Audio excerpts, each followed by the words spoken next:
Alright everyone, as we keep waiting to see what the hell is going to happen ultimately with the election, even now the Senate is up in the air, I suppose, the Republicans managed to officially lose a seat. I expected them to lose a seat or two. I still think they'll have a 51-seat advantage, but again, there are shenanigans going on, so I don't know. We can't count on it. We can count on that being the reality, but reality and perception, which one wins out? Keep in mind that a large proportion of the population is eyes wide shut when it comes to the clear ballot rigging going on in places like Michigan and North Carolina at the moment. Anyway, I think one of the biggest losers of the election are pollsters. Of course, I was pretty accurate. I said that there would be at least a 3, possibly 3.5 point swing in the final results based on differential enthusiasm. Not only was I right about there being a large swing, in a lot of cases it's more than that. In some states, we're seeing an 8-point swing, like in Ohio.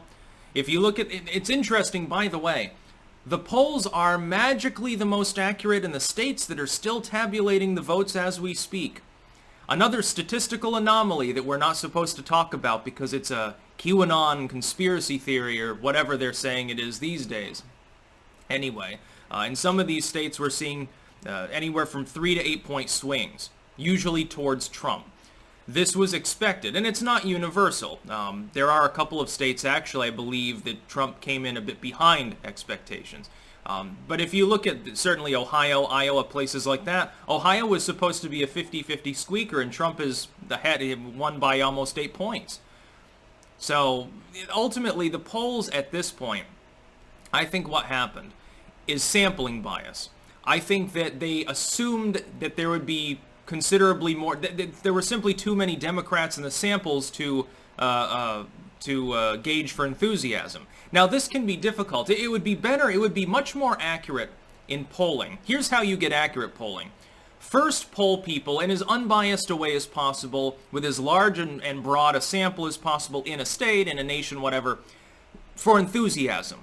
Ask them who they generally support and how enthusiastic they are. Look at the numbers, adjust them a little bit here and there because some of those people are more weak or strong supporters. Get a feel for how enthusiastic people are and try to build a sort of measurement that you can then use to design the sample size for your subsequent polling. So, for example, you would poll people and you would try to find out their registration. Then you try to find out the average enthusiasm and you can adjust the former number. But you should probably take the enthusiasm reading first. For instance, with in the 2016 election, there was, if I remember correctly, a 10-point gap in enthusiasm between Hillary Clinton and Donald Trump. What was the resultant swing in the polls? Average from the aggregate to the final result, 2.2. That was the swing. We're seeing, I believe, an average now of almost 4. Now, the enthusiasm polling gave Trump an extra 6-point boost. It was a 16-point gap between him and Biden. That's a little bit anomalous, but it's not out of the ballpark. People should have seen it coming. That's why I gave it 3.5. I figured, well, that's roughly adjusted between 3 and 3.5 points is what I expect as an average across the board. Reasonable. Not only reasonable, but fairly close. But you got to understand, in some states it'll be more, like Ohio. In some states it'll be less, like North Carolina. But the polls were so all over the place, the only thing I can think of is that basically they were being weaponized, which I spoke of. It began to look like in the last couple of months before the election, what was happening is that the mainline polling firms, Rasmussen, Quinnipiac, some of these others, I can't remember the names of them all, YouGov, the mainline polling firms were maintaining an aggregate that was beginning to diverge from the aggregate from groups like CNN, MSNBC, and so forth.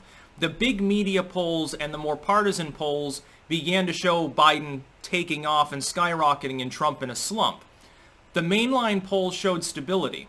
And so what I did was I looked at this and I said, I believe the former group are deliberately oversampling Democrats in order to demoralize Trump fans and to legitimize rigging in the general election by making it look like the aggregate was actually concordant with the final result. This statistical anomaly is another bit of evidence in my mind for ballot rigging at the moment, for a rigged election in some of these states.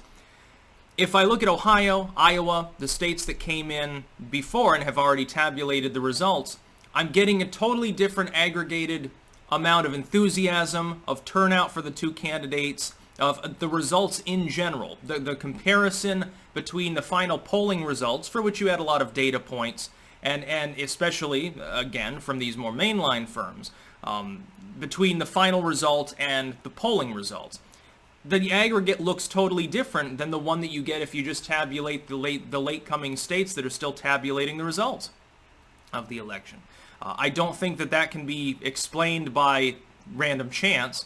Well, it's just a coincidence. Trump just happens to be systemically underperforming in all the states that have, by the way, no voter ID laws and largely democratic state governments, and are still taking ballots to this day. I think that it's better explained, Occam's razor, by rigging. The numbers are different. The numbers don't add up. They don't make sense because of human interference. That's what I think. I think that that's perfectly reasonable. I think it's a more rational explanation than random chance at this point. There's too many data points that concur with the polling swing that we saw among all of the initial states, Biden underperforming basically everywhere by again, 3.5 points, give or take, per state, and the massive systemic underperformance of Trump in all of these other states, if you compare it to that other aggregate.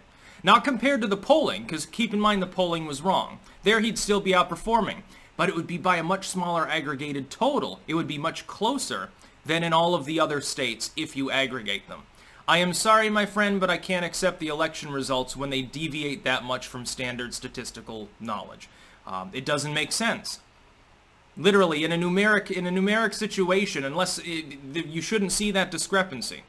It would be beyond the pale to see such a discrepancy, unless you have human interference in those numbers. Humans interfering in the outcome, that explains it very, very easily.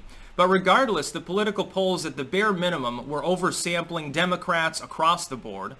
The swing in the polls was even more enormous than in 2016. And remember, in 2016, people were like, oh my God, why do we even listen to polls? Trust me, if anything, we've learned not to do that.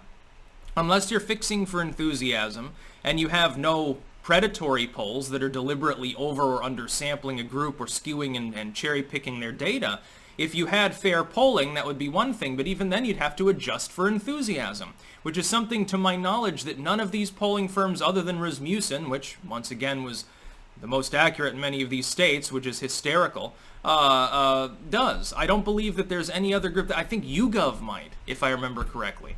YouGov in 2016 was second most accurate, and they nailed the midterms on both sides, I think 2014, 2018. In this one, I think they're further behind. They might have been doing push polling too. That appears to explain it. That's about all. Peace out.